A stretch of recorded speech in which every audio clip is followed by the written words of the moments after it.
waheshimiwa maaskofu mlioko hapa, waheshimiwa wachungaji, waheshimiwa mapadri, waheshimiwa viongozi wa MACDA, waheshimiwa viongozi wa Umoja wa Makanisa na wapendwa sana wanawake wote wa Kristo mlioko hapa, tumsifu Yesu Kristo.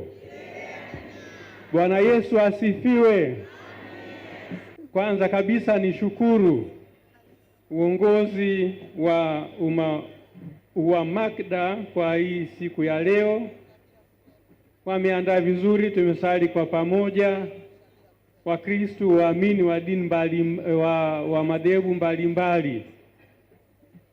Kweli nawashukuru nyote ambao mmefika, kina mama wengi, mafuriko kabisa, kina mama wamekuwepo hapa wengi. Hongereni sana wakina mama.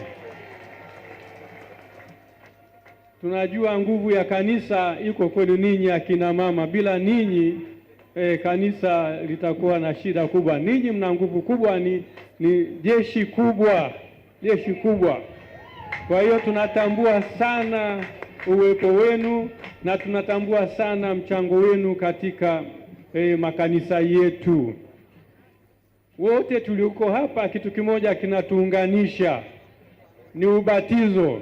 Wote tumebatizwa kwa jina la Kristo, ndicho ambacho kinatuunganisha hapa, na ndio maana tunajiita wa Kristo. Kwa hiyo ndugu zangu, tujione kwamba ni kitu kimoja. Kina mama, tujione kwamba ni wa kitu kimoja, japo tuna imani tofauti kuendana na madhehebu yetu, lakini wote tunamwamini Kristo. Wote tunamwamini Kristo. Miaka ya zamani kulikuwepo na uadui wa kimadhehebu, ilikuwepo wakati wa zamani, nakumbuka hiyo ilikuwepo. Na hata kwa mfano katika dhehebu moja, kama ni wimbo, ukiimba wimbo ambao si wa dhehebu hilo, wanakuja juu wanakwambia nyamaza, nyamaza. Hii ilikuwepo. Lakini kadiri tunavyoenda, miaka inavyosogea, Wakristo wa imani tofauti, wa madhehebu mbalimbali, tunazidi kuwa pamoja, na hicho ndio kitu cha kumshukuru Mungu kwa kweli. Tuondoe tofauti zetu za kiimani, lakini wote tujue kwamba ni Wakristo, na wala hakuna dhehebu ambalo linasema kwamba tunataka waamini wengine wote wawe wa dhehebu letu. Hapana, hapana. Wala sisi wa Katoliki hatusemi kwamba Wakristo wa madhehebu mengine wawe wa Katoliki, wala hapana. Tunachotaka ni kwamba tuondoe lile pengo kati yetu sisi wa Kristo, tuendelee kuwa pamoja zaidi kuliko kutengana. Hiyo ndio kitu cha maana, tuwe kwa karibu zaidi na bila kutengana.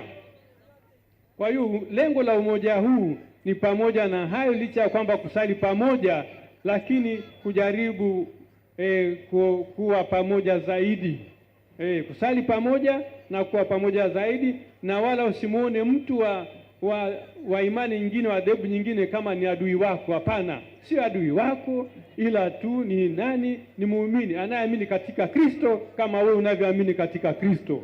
Huyo huyo ni ndugu yako, ndugu yako, na usio na chuki na yule ambaye ni ndugu yako.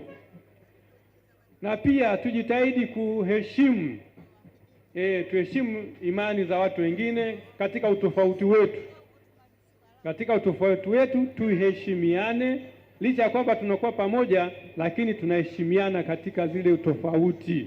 Hicho ndio kitu ambacho pia ni muhimu cha kuzingatia. Pia katika umoja wa Kristo kuna huduma ambazo tunazozipata kutokana na umoja wetu. Bila shaka mliwahi kusikia ile wanaita Christian Social Service Commission. Yaani hii kwa kweli ni ya madhehebu ya Katoliki na CCT, yapo kitu namna hiyo, ambapo sasa unakuta kwamba ni hiyo commission ipo kwa ajili ya kutoa huduma kwa watu wa madhehebu hayo mbalimbali. Kwa hiyo umoja unatuleta pamoja. Kwa hiyo tusifanye nini? Tusiendelee kugawanyika, bali tuendelee kuwa pamoja. Na pia ndugu zangu, tuendelee kudumu katika imani yetu kama Wakristo. Kama Wakristo tuendelee kudumu katika imani yetu, tusikubali kuiacha imani yako. Changamoto ziko mbalimbali, na hasa kwa kina mama changamoto ziko nyingi sana. Kama alivyosema mhubiri wetu leo, Padre Kesi amejaribu kuainisha changamoto ambazo ziko nyingi sana kwa kina mama. Sasa hizo changamoto zikufanye hata ukaacha imani yako? Hapana, hapana. Ila changamoto hizo zikufanye uendelee kudumu katika nini? Katika imani yako. Endelea kumtumainia Kristo ambaye ndiye ngome yetu. Twende kwa Kristo na changamoto zetu, na Kristo atafanya nini? Na Kristo yeye ni faraja kwetu. Kwa hiyo wapendwa akina mama, tafadhalini sana tumweke Mungu mbele, tumweke Kristo mbele.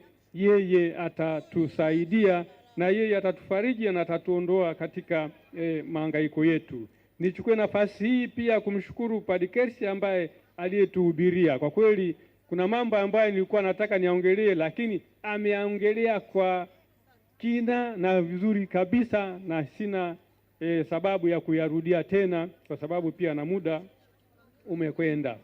Niwatakie wenzetu ambao wanaandaa watakaoandaa tukio kama hili hapo mwakani, Mungu awe pamoja nao, waweze kuandaa tukio jema la hii umoja wa wanawake wa Katoliki, wanawake wa makanisa hapa Dar es Salaam, ili kusudi wanakina mama waweze kukutana kwa wingi kama ilivyokuwa leo.